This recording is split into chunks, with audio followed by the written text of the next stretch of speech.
Samantala, pinag-iingat po ng Securities and Exchange Commission ang publiko sa isang investment scheme na kalat ngayon sa internet at sa social media, kung saan malaking kita po ang ipinapangako na naman. Nagpapatrol si Zen Hernandez.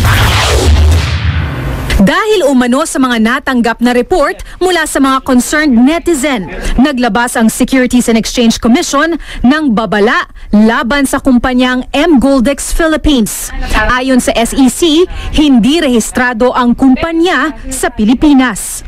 Kung hindi po kayo rehistrado sa Pilipinas, you're not allowed to do business here in the Philippines. Tinignan ng SEC ang website ng M. Goldex kung saan nakasaad na isa itong online store na bumibili at nagbebenta ng gold bars.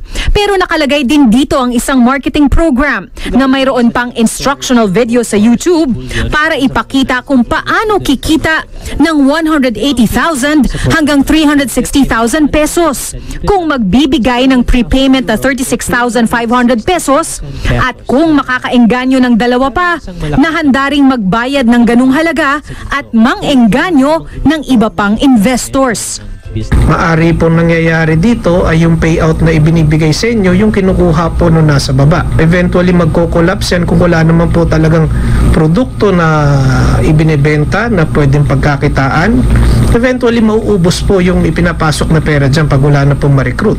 Lumalabas naman na hindi ang Pilipinas ang unang nagbigay ng babala laban sa nasabing kumpanya. Isang cease and desist order na ang ipinataw ng Massachusetts sa US laban sa M. Goldex na tinawag nitong pyramid scheme. Banned na rin sa Finland, Colombia, Estonia at Panama ang M. Goldex. At dahil walang local office sa Pilipinas, tinawagan ng ABS-CBN ang contact number ng M. Goldex sa umano'y administrative office ito sa Seychelles para kunan ng panig pero walang nakausap. Nag-email din ang ABS-CBN sa mga address na nakalagay sa website pero wala rin itong tugon.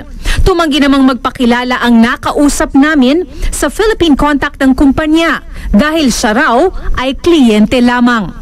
Kapag ang offer po ng returns ay too good to be true, kung sasabihin po natin sa English, medyo mag-ingat po sila. Kaya nga po natin pinarerehistro ang mga kumpanyang ganito para makita natin unang-una kung sino po yung mga tao behind them. Kung hindi po natin yan makita sa ating database, medyo mahihirapan po tayong habulin.